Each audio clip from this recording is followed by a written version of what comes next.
Now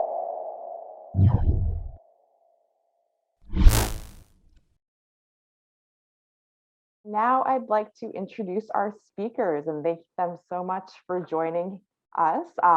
We're very grateful to have Culture House's participation in our summit.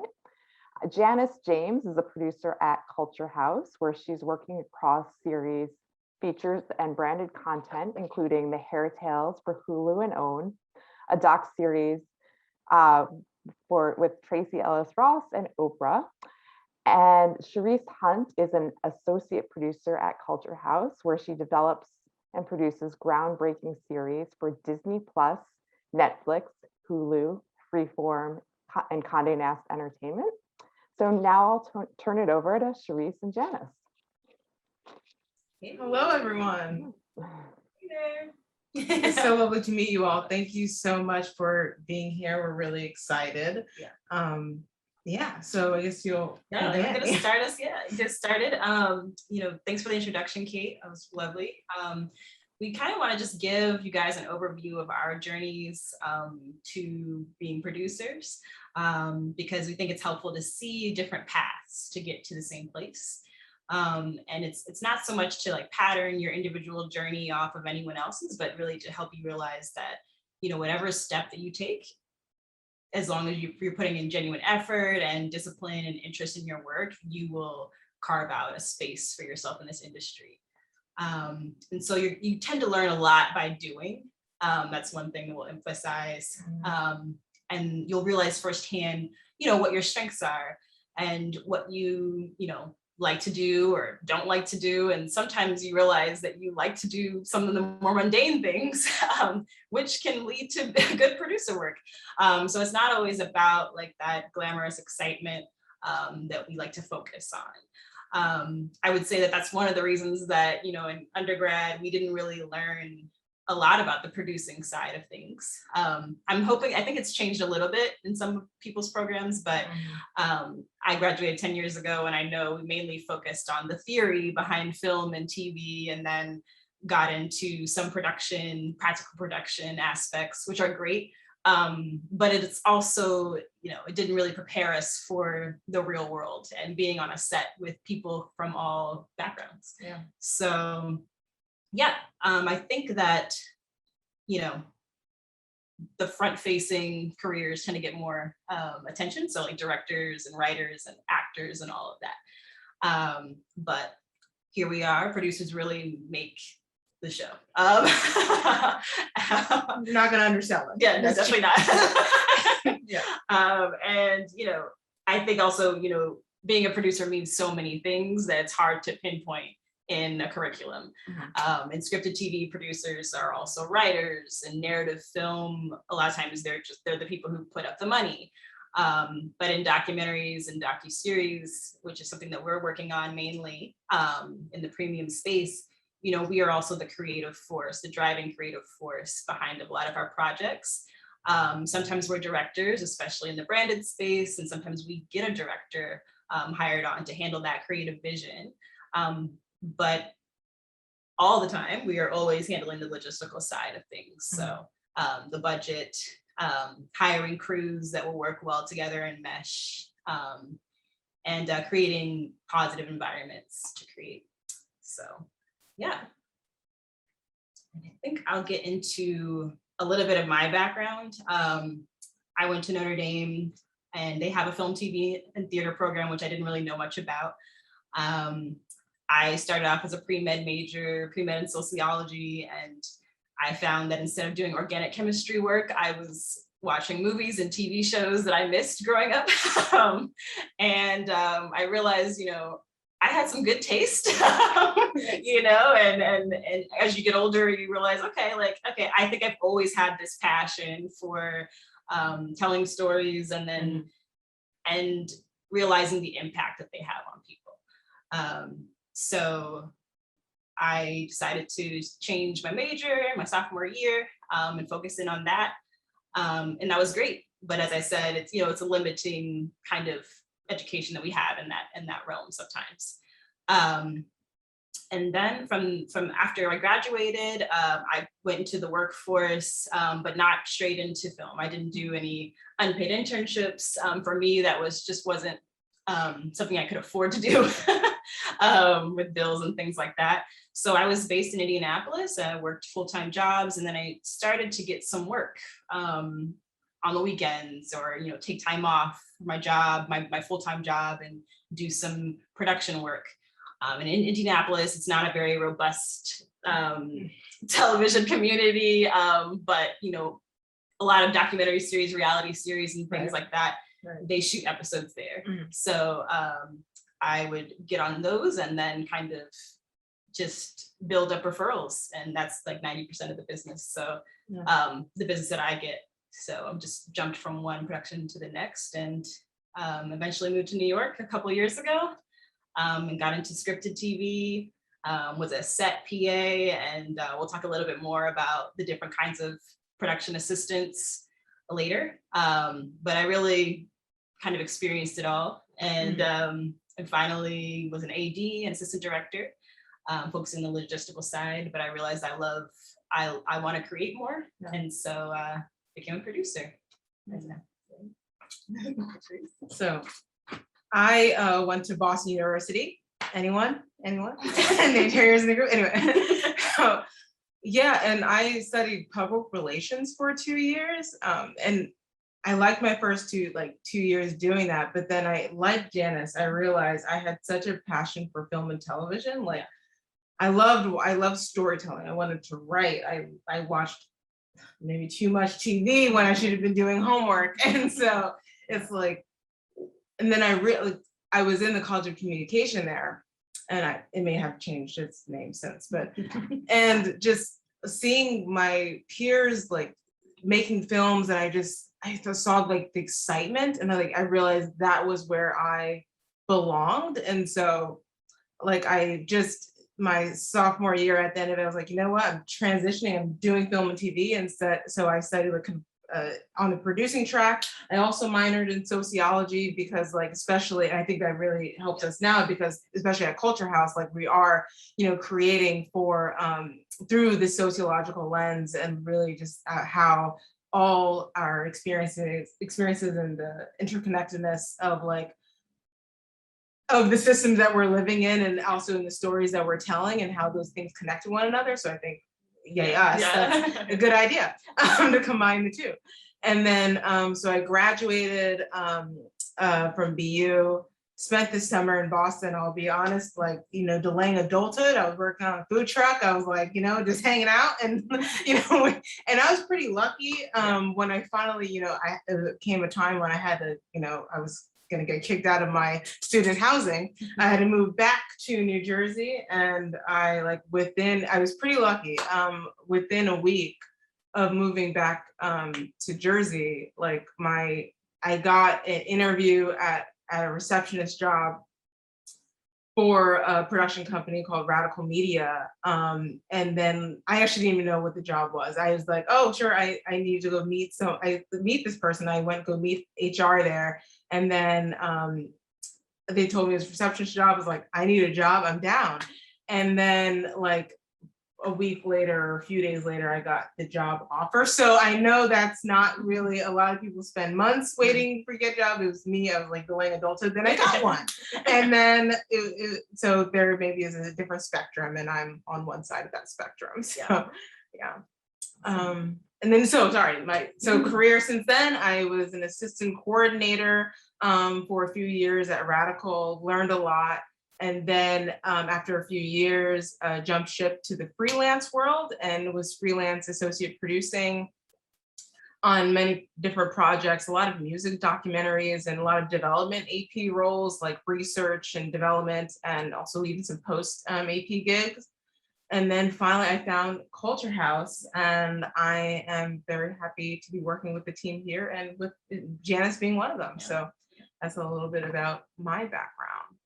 So that's how we got into the industry. And so we'd like to kind of transition over into how a general overview of getting into, because first step in becoming PA is actually trying to get your foot into the door. So getting the job, I already went over how I got my first job. Really, it's, and I think I am a kind of a classic example of it's who you know. I know that's an overuse, it's a cliche, but it's kind of true in a lot of places, and that's why networking is so important. My father's colleague knew the executive vice president of, and then so made the connection, and that's how I got my foot into the door. And so just like through, 6 degrees or less of separation, that's how I got my first job. Yeah. And so within a few days I was like, all right, I'm set, I'm employed. And so Janice, I wish. That's awesome though. I think it's great. I think it's okay to utilize the people, of course. There's nothing wrong with that. For me, I was, working regular day jobs. I was a spa attendant. I worked customer service and things like that, which help you in this business, by the way, customer service jobs, because that's what you're doing. My food trucks experience helped me. I worked with this local filmmaker on a pilot, and then he would give me some commercial jobs, which was kind of cool, but it definitely wasn't a traditional like full-blown set at the time. But it was a good experience. And then a couple years later, I was working full-time at Angie's List, based in Indiana, and I saw this website called Staff Me Up, which is still around, by the way. I see some head nods. And I applied for some positions that were coming up in Indianapolis. And it was a ball up show called Ball Up, which came from the And One era. It's about street ball. So I was there, and then they were shooting all around the country that summer, and so I heard they were filming in Chicago, so I drove up to Chicago, stayed with a friend, worked on that episode. They were filming in Atlanta. I took a mega bus, don't recommend this, like 14 hours from Indianapolis to Atlanta, took a sink shower in a hotel, and then went, like that day I was working on set. And then I, at that point I had money for my day job and those jobs, and I, spent money to fly to New York for that episode. So it's stuff like that. It's okay too. Like it's okay to kind of be in the trenches and really like kind of make that opportunity happen. But I think like just in terms of applying, of course, a resume is important. Even on Staff Me Up, like those kinds of sites, it is good to go ahead and like try to outline your experience. If you're just coming out of, a different career or college, and you don't feel like you don't have exact production experience, I think it's okay to put down volunteer work, like internships, volunteer work, previous PA work if you've done it, and also extracurricular activities, like if you were part of your campus radio, or like I was on like the PR chair of like my admissions student diversity board, or like also working for your campus TV station. These skills apply, right? And like also the customers, again, the food truck helped me. I'm just saying, like, it's you're always talking to people, and in producing, you're always talking, sometimes too much. And like, you're constantly talking to people all the time. So these kind of interactive, having those interactive skills and communication skills, and really also selling something really actually matters. So exactly. And then do you want to say more? I would just say like any physical work that you do, that translates well to the PA jobs if you're going to be on set. And then if you're going to be in the production office, the customer service skills definitely, as Cherice said, are great.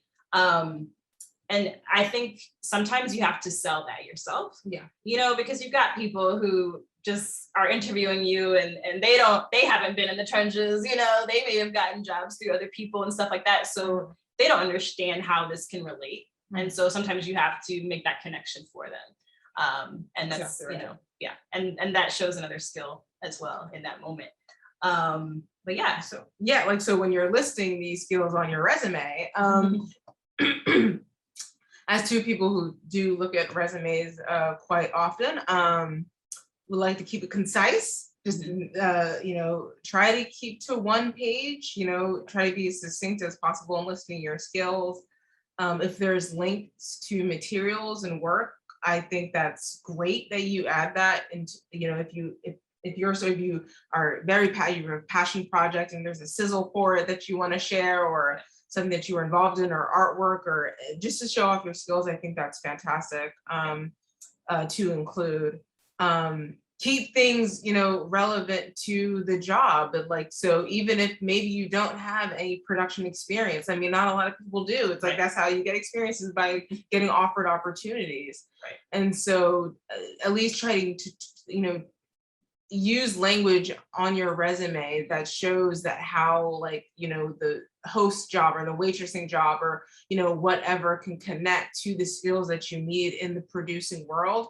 That's really helpful. And I think people will really see that, they're used to taking a bunch of phone calls, or you do that a lot, right? And then, or you're having to manage if they're management skills, managing a bunch of different calendars, which is what a lot of producing is schedules. Right. So these things, just see how whatever the skills that you're building in your current situations, how those will apply into the film and TV space. I think that'd be really helpful. Absolutely. Do you have any more to add? No, I think that's good. The interview, want to go? Yeah. So I would say that interviews in this space are very different from the traditionally corporate spaces. A lot of times it's a phone call, especially if it's, like a PA position. You'll get a phone call from the production coordinator, kind of asking about your experience and stuff like that. Can you drive? You know what I'm saying? Especially in the city, that's a thing. So it's a little bit less formal. And it's more about your presentation skills as an individual, how you're going to interact with different crew members from different backgrounds. And so that's basically, it's your communication skills that you're auditioning for them. Exactly.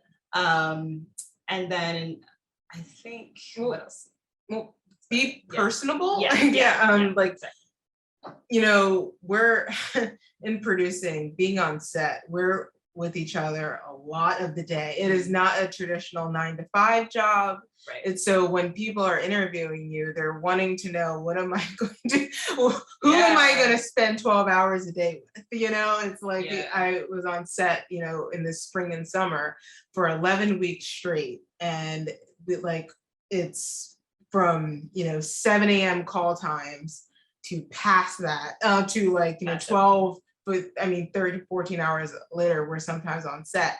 And so they want to see your personality, more, as much as the skills, as we were speaking to before with the resume, it's also who you are and what kind of person you are. And hopefully, you're kind and generous, and just showing that off is really, they want a team player. And as much as a person who can get the job done is also a person that, getting the job done with is a pleasant experience. So that's important. And this is more of I guess standard interview practice probably for all industries, getting familiar with the work of the company, the director or talent or whoever is you're interviewing with.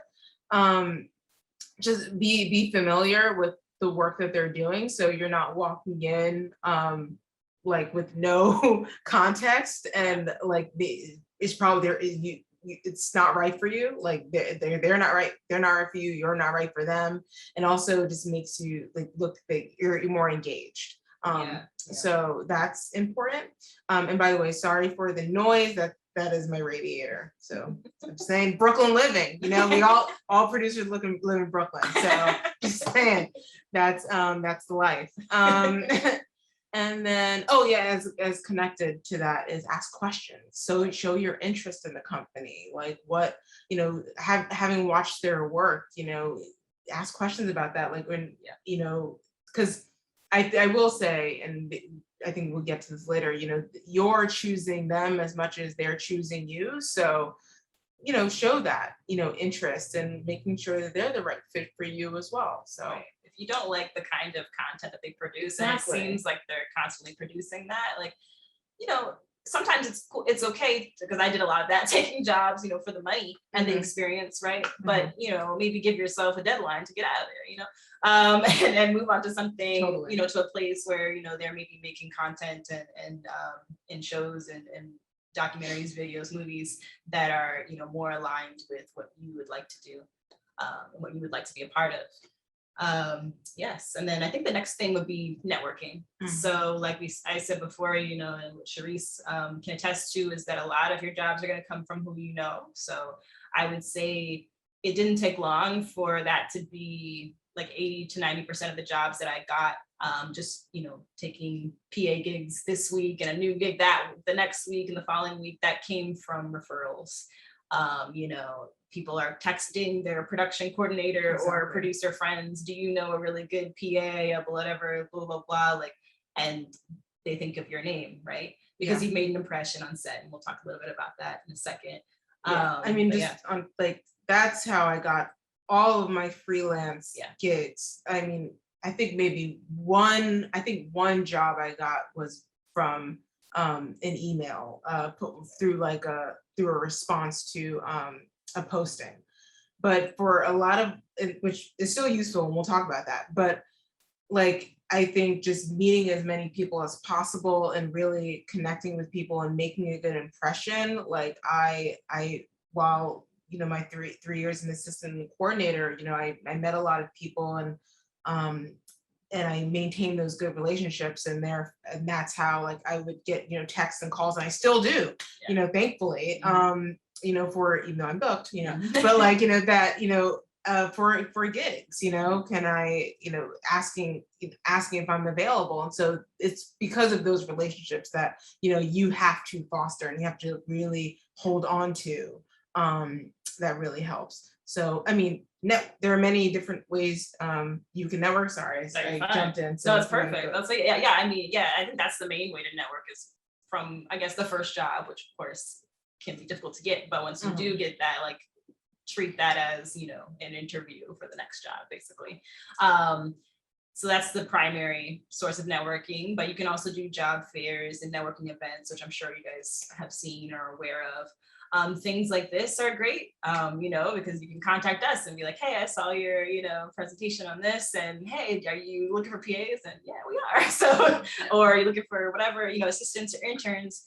Absolutely. So I think definitely use these moments and really like get as much as you can out of them. And then social media groups. Yeah. Huge. Those are huge. Those, I think those are, especially in a pandemic world, like, and everybody's online, and also just the digital age that we're living in. There are a lot of great posts from or a lot of great online groups where, where these media contacts that you're looking for live, right? There's like, for example, media mavens and local zero heroes, but I didn't even hear about, Janice told me, I didn't even hear about that. Like reality TV, like in like women groups and Brown Girls Doc Mafia, like there are so many on, like who is another one. That's like, look for those online. A lot of them are on Facebook. I know Media Mavens has it's like a list. It has a Facebook group, but it's also like a listserv, an email distro to like thousands of women. There's a lot of production gigs. People are looking for PAs all the time, and so in entry level, like assistant jobs all the time. So it's important to get on those and get into. That's how you can get your foot in the door. And also there are showrunners like of some of your favorite shows in these groups. Like, so I'm just saying, get on them. It's very important. Yes, absolutely. I think I sometimes would shy away from that, early on, but it's a good idea to at least be, if it's the only thing that you do on Facebook, then exactly. Because it's like, I think we were talking about earlier, sometimes they'll posting there would be posting, oh, does anybody want to get together and like have a writers group together, or like does anyone want to like get together and talk about money or something, and then like there's a networking event for you that you can be a part of. And also, like, I mean, I would not suggest like harassing people, like DMing people, like soliciting, that can be a little bit of turn off. So you have to kind of balance, have the nuances of like how you interact, or like just know that. But I would say that sometimes it is fine, and if the approach is appropriate, you can like reach out to people and see, and reach out for informational interviews, or like just, ask, hey, if there are any, contacts or any jobs in your company. Yeah, so that's that. And then other groups like, Staff Me Up. And LinkedIn, which has completely changed in the last 5 years, I think. Personally, I was like, wow, it's become its own social media platform. So people are posting all kinds of stuff in there. Yeah. But yeah, it's still primarily a good spot for jobs, and you can directly see, where these people work, their experience, how they got there, which is awesome. Exactly. I think it's a good resource to kind of keep in your mind. But yeah. Right. And then being willing to work. We're going to talk about that. Yeah. So my whole story about, going to Chicago, going to Atlanta, be willing to work as a local, and so I don't think it's really necessary, to put where you live on your resume necessarily. I leave it off. I think if you're coming from a smaller market, but you can get to a bigger market, like St. Louis, Chicago, that kind of thing, or maybe you can drive to the city. Let them know that you can work as a local. That's all you need to say. And then if you have friends and family and places where you could stay, or stay at a hostel for $50 a night, I've done that. You don't have to. It doesn't have to be that like crazy, but try to get the experience, right, so that you can make it easier on yourself when you're getting jobs, and be able to move maybe closer to an epicenter for media and whatnot. But yeah. So. Yeah. So yeah, work. So, and then, sorry, I got and then so different types of entry level positions. There are many avenues that you can take.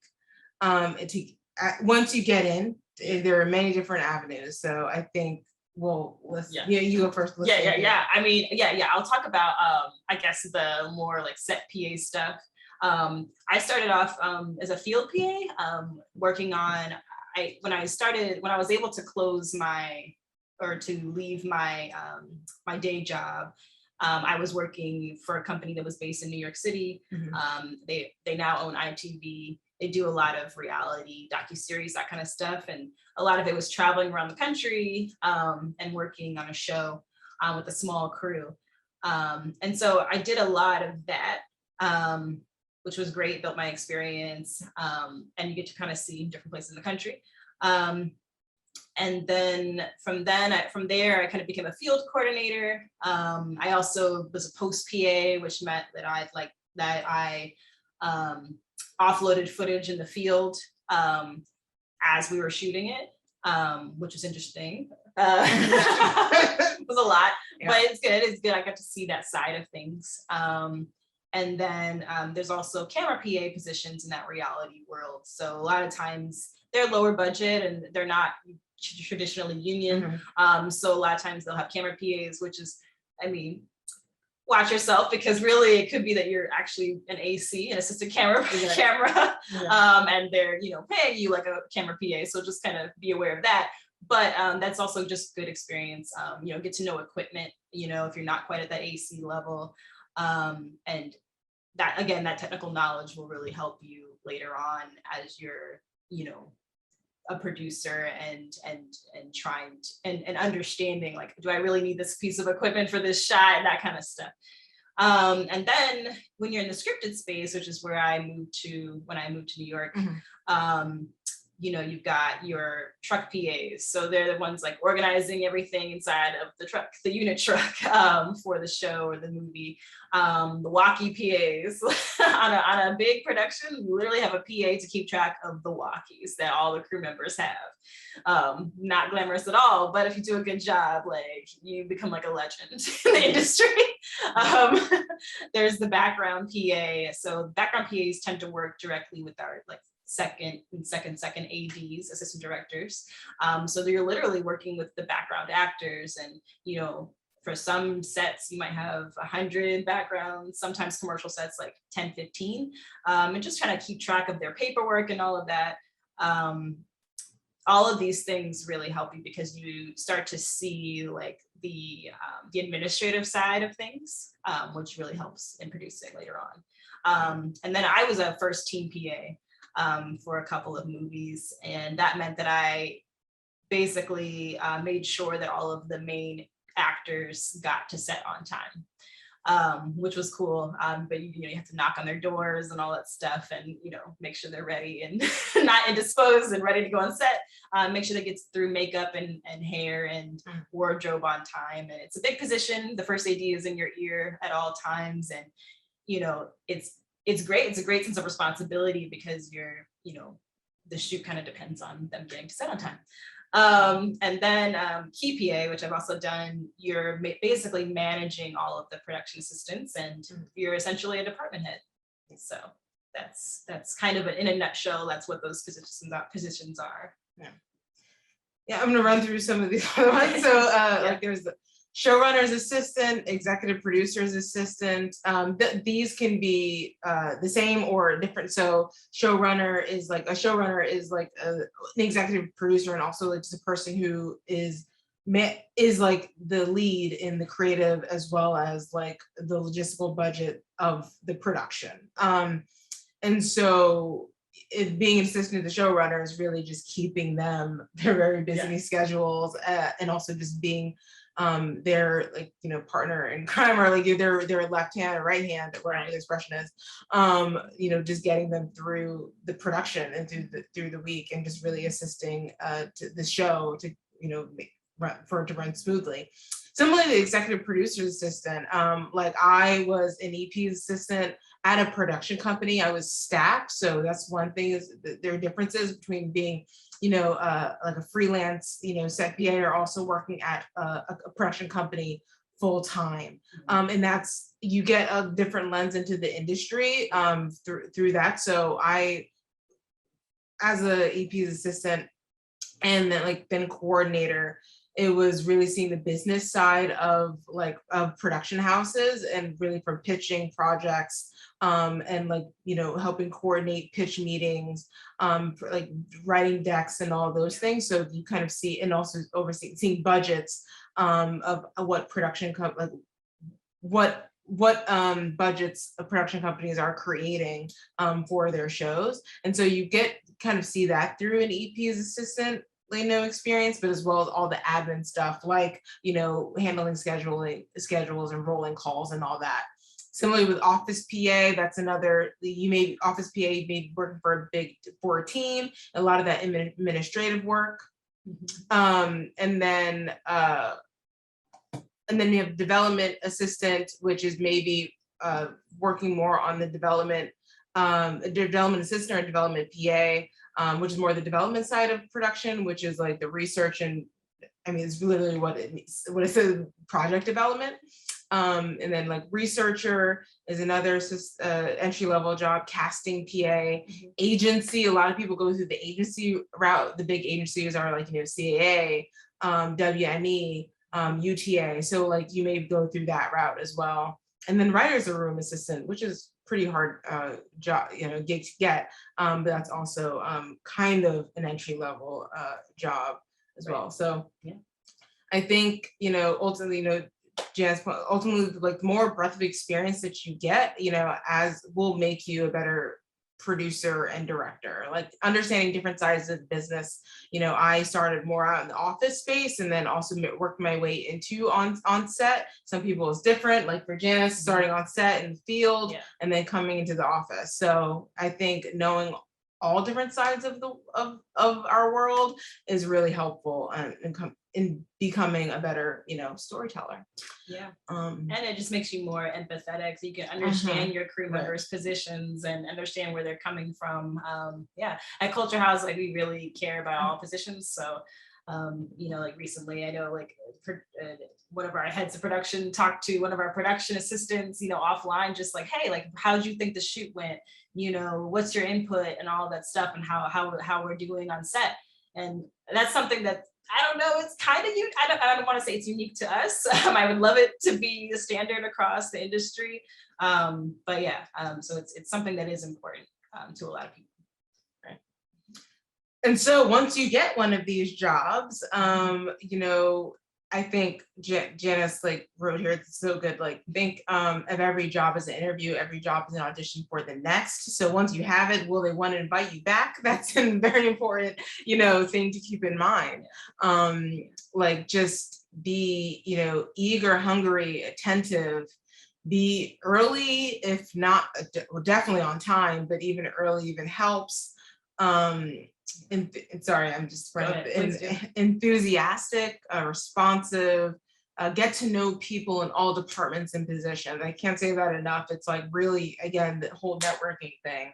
It's like meeting people, like, oh, if sometimes there's like a sound person and he knows his producer friend is looking for AP or a PA, and then that's the connection, or like or you know, meeting someone in the art department, like, so all these things are just really important to keep in mind. And like other things, returning rudeness with kindness. I mean, you know, we'll get to that to the limit. And then think of more smarter, more efficient ways to do tasks.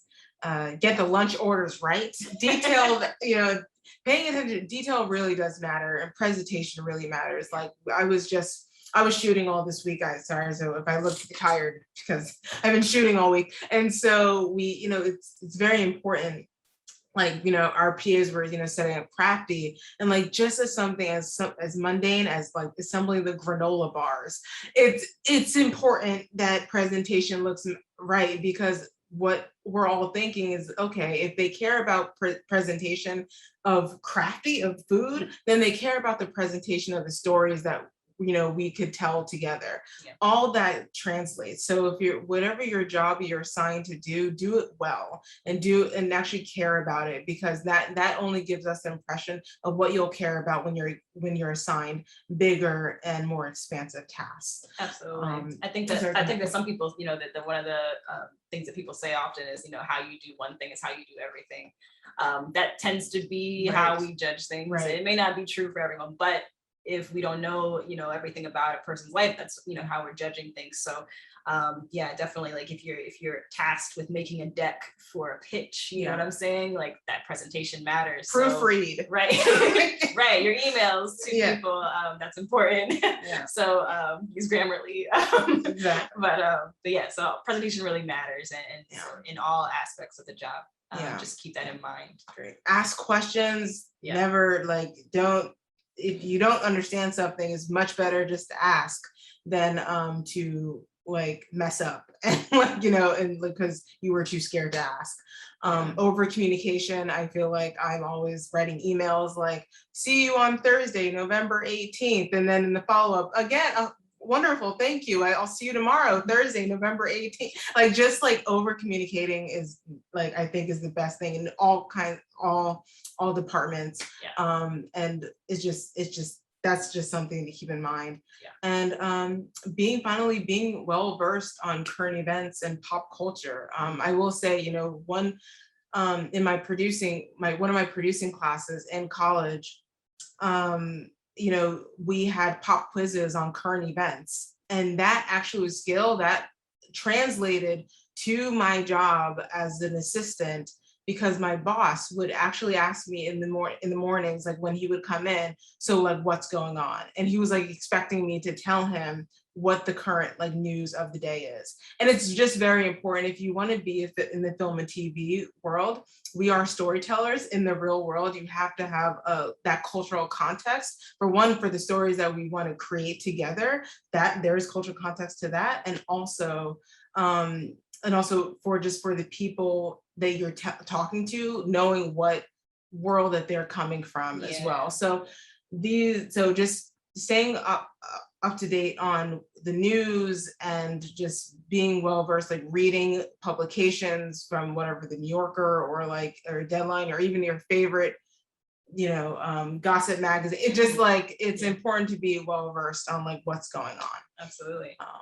Sorry. Yeah, I think that's great. I definitely think that's true. I think that's something I need to work on right now. But yeah, I think, when you do all of these things, it basically, you're adding value to this job, right? And so no matter what level you're starting at, if you go in with this kind of thinking and use those critical thinking skills that you got from whatever background you're coming from over the years, and use that experience, it doesn't matter if you're at the bottom of the call sheet at first, you're truly the backbone of the production. That's the reality of the situation. And it's important to kind of add that value for yourself, and then also, it translates and people will see that value as well. And then you'll start getting people asking, having people ask you, what you really want to do, what your ultimate goal is, how can I help you get there? And that's the networking part, and that will help you get to the next step. And they start adding to your responsibilities and what they trust you with. And that leads into our final thing. And we got some questions. Yeah, Kate, we're wrapping up. Finally, we want to, we cannot undersell this point or understate this, but emotional, verbal, physical abuse is not mandatory for any job. In fact, it's criminal. So really know that when you are going to work, that you should be respected, and your voice is, you as a person deserve respect. And so abuse is not a requirement. And so in fact, it should be reported. Yes. So especially with Me Too and social movements about fair treatment and pay equity and uplifting work environments, and also proper boundaries between jobs and personal lives. We should all be, from the PAs to the executive producers, in talent and celebrity, we should all be moving in a direction that makes our sets safe for all of us. And it's well within your rights to expect and then demand that as well. So remember, you have agency and you have choices, and take care of yourselves. And if the set isn't, then things should be reported. So wanted to say that. But sorry, did you have anything? No, that's it. All right, well, I think that's our presentation. Well, yeah, I saw some questions in the chat box, but if anyone wants to ask their question live, just raise your hand and I can, or raise your virtual hand. But Chloe, I see you had your hand up, so go ahead. Hi, I'm Chloe. I just wanted to thank you both for taking the time. I really appreciate you sharing your advice and stories with us. My question is, what technical skills have you relied on the most as producers, and what resources do you guys like to use to continue learning and growing as professionals? See, the second part of that question I can answer more easily. I know it's I would say the trades. One of our founders really talked about, keeping up on trade magazines, Hollywood Reporter and all of that, Real Screen. That allows you to understand movements behind the camera, like the business. So which company's acquiring this, or going to be working with this director, that kind of thing. And I think that can really just kind of build up your knowledge base and understanding of where the industry is moving. That can help you a lot creatively, for sure. And then also practically, if you're looking for a job and you see what they're doing, that's great. Technically speaking, I would say, it helps for me to know, okay, this camera shoots in, if shooting in 4K on these kinds of cards, it's going to take this long to offload it. And that comes from my post-PA experience. Yeah, it comes from experience. Right. Yeah. Sorry. Yeah. I just wanted to say a lot of the skills that we've learned or really you get are through just being on the job and being thrown to the wolves. Yeah. Not to contradict what I was just previously talking about, being a safe work environment, yeah, exactly. Obviously we a lot, work, if technically you mean like Microsoft and things like learning InDesign and PowerPoint and Keynote, those things are helpful, especially as you're pitching things. Yeah. That's important. Excel, So, that's, or Google Sheets is an important thing to, get familiar with. Yes. We use that every day, by the way. We use like Yeah, spreadsheets all of the time. So like being able to maneuver those things is important. Yeah. And I know that a lot of people don't think of it that way, but it is. Lots of spreadsheets. Yeah, to keep things organized. I'm sorry, I know 8 people, so we can move on to. Yeah, so let's go to Millie. Hi, Millie. Hi, Thank you. guys. Sorry. Yes, thank you. Oh, no. Okay. All right. You can see me? Yes. Okay. Thanks so much for taking the time out of your day to speak to us today. I really appreciate it. And like the insight you guys are giving us, I think is really like helpful and actually like tangible, advice. So I really appreciate that. My question was, what advice do you have for someone interested in working in media, but with various interests such as, production, but also like writing, screenwriting, acting, etc. Especially being someone who graduated recently. I know internships are usually a good job. I mean, a good place for people who to kind of explore their options and see, what a particular position has to offer. But as I don't qualify for most internships, and most of what I'd be looking into is like entry level, what advice do you have for someone trying to explore while navigating the entry level positions, basically? Good question. Sorry. But in terms of like writing, I was thinking about that since you had different levels. Yeah, of interest, well, for me, I think the assistant route at a production company was really helpful because I got to see so many. Like, I did a lot of writing and researching in my job there, like, because when, especially in the development process, when there was no budget for like to hire a crew, I was doing a lot of that, and it was wonderful, and because I love writing and I want to work more in the writing space. So I think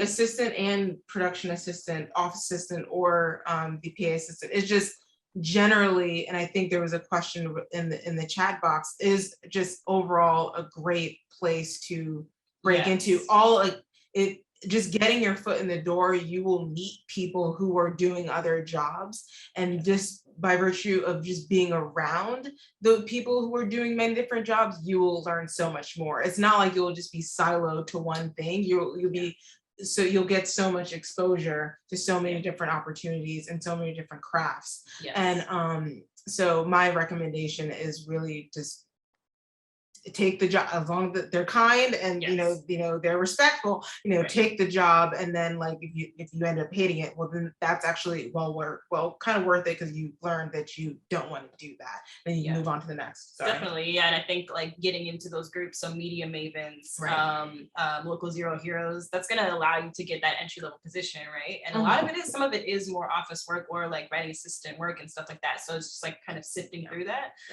But again, just take the job and talk to the people who have the job that you eventually like, right? Great. And trust me, they expect it almost. You know what I'm saying? In this business, like they expect to be kind of asked about these things. Yeah. So you're not siloed into one particular position. Yeah, and I'm sorry, I know we will move on, but like I just want to say also, like, all these skills do matter. So no skills or no experience you're going to get is, I think, specific to one role. Like we were just saying, like, even though we're at the producer level, like we're still sometimes setting up lunch, or like we're moving furniture around because we have to make our day. Right. And like, so to make our day, we all need all hands on deck. We all have to do everything. Like our showrunner yesterday was helping ordering cars for our talent, right? It's like we all have to pitch in. So all skills, like all hands apply. So, all right, sorry, go on. Next one. Great, let's go to Shauna or Shayna. Shauna. Okay. Thanks. I'm a screenwriting major, and so obviously getting that showrunner's assistant position or the writer's assistant position is practically impossible. What would you say are the best ways to make those connections that I could open myself up to those positions? That's a good question. Let's see. I was a showrunner's assistant, but it wasn't scripted, which I think is probably where you're thinking, right? It was documentary, and it was very story based. It was a season with Notre Dame football. It was really great, but yeah, and it kind of came from just kind of seeing the opportunity show up. So, but yeah, I do think I would say, you can contact smaller production companies that maybe do like independent films and smaller series, because they're small. They tend to read the emails, that come in. They tend to read the work, especially a company like Culture House. When people submit things and are asking about opportunities, we really from the top, from our CEO down to to us, like we're looking at what you're sending in. And if you're asking for, opportunities and things like that, like we'll set up a call with you, you know what I'm saying? So general calls and things like that. So, we can plug our company Culture House, but also other smaller production companies. I think that's probably the route. Especially if they also have like that creative side of things and they're not just acquiring materials. Yeah. And again, like online, if you're not online, get to join these groups. Yes. So yeah, sorry. I think I answered that question pretty well. So next. Okay, let's go to Tracy. Hello. Hi, my name is Tracy Carter Hulsey, and I had been working as a producer for the first part of my career. Just graduated in August from Mount St. Mary University with my master's in TV film production and adding directing to it. And you all, first of all, thank you for bringing Culture House Media to our front of mind. I would not have had the brand awareness until I heard you ladies speak. So you mentioned that sometimes you work with directors. How do directors, if you could speak on a general term, of branded content come into your pipeline and how that process works? And if you have any presence in Los Angeles? Oh yeah. So I would say branded content, a lot of times it's through like people we've worked with before. So honestly, we, to be transparent, we often, we tap each other because we all kind of come from different areas of the industry, and like, hey, have you worked with someone who might be good for this, level of production on something? And we're like, yeah, we worked with them, and then we'll set up a general call. And then, just ask, like, are you comfortable with client facing things? Because that's big in brand development and branded content.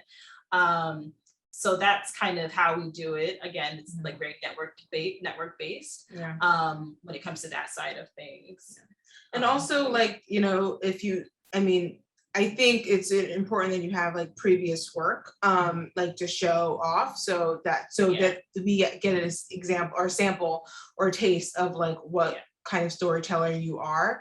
And like, honestly, sometimes we have like, when we're looking for directors, like for some of the projects that we're working on, like we'll like go to like Vimeo or like try to search like for examples of this kind of work, and then we'll see, oh, who's worked on that. So it's a spectrum of who we know and like our own personal network, but also just like looking out there, checking IMDb, checking Vimeo, or like, what are like who's out there that we don't know yet. And then also of course like through the client as well, their connections as well. True. So I guess just being able to see your point of view as a director is pretty important. So I would say that is pretty important. Thank you. No problem. All right, so we have time for one more question, and we're going to go to Samantha. Just unmute yourself. Hi guys, thank you so much for chatting with us today. It's been super helpful so far. I'm Samantha. I'm a recent graduate of Pratt Institute in Brooklyn. I actually just relocated to Arizona though. I have a BFA in film video and a minor in psych, and I specialize in documentary filmmaking and editing. And I was interested in hearing a little bit about if I'm looking into like post-production positions. I've mostly been looking for like assistant editor, junior editor type of positions. Should I also be applying to like those set PA positions as well? Would those also get me into the post-production realm? I think that so there are some post PA positions that will pop up, so I would look for those primarily, and some of those you'll end up on set, and it's essentially a lot of times you're doing media manager work or AE work in the field, but at a lighter, on a lighter scale. Yes, so I do think, and then if there isn't that opportunity and there is a set PA position, definitely do that, and then talk to the DIT that's on set, because they're that direct link from production to the editors. And so that you talk to them, ask them about whatever, you know what I'm saying? Do you need an assistant, that kind of thing, or how do I learn? Like, people love to share their knowledge and their experience. They love to talk about themselves and help people as well. So I do think it's worth it if that's what's available to take that job. But yeah, definitely look for the post PA positions. Yeah, post PA or post coordinator as well. Like those are important gigs. And also, again, like to the last question, do work, like cut some stuff together, and so people actually see like what kind of work you do. Yeah, sorry, Kate. I know there was one more hand, Kate. I feel bad. One more question. Yeah, if you're okay staying, we can definitely take it. Yeah, no, we can do it. We can All right, great. Hi, thank you so much for making the time for me as the last person. I'm Christine. I'm a junior at Barnard College in New York, and I'm major in English and film with a minor in art history. And I've really interested in producing and also the development side of the industry, and recently did work as an intern at a documentary company, but I was more on the marketing side.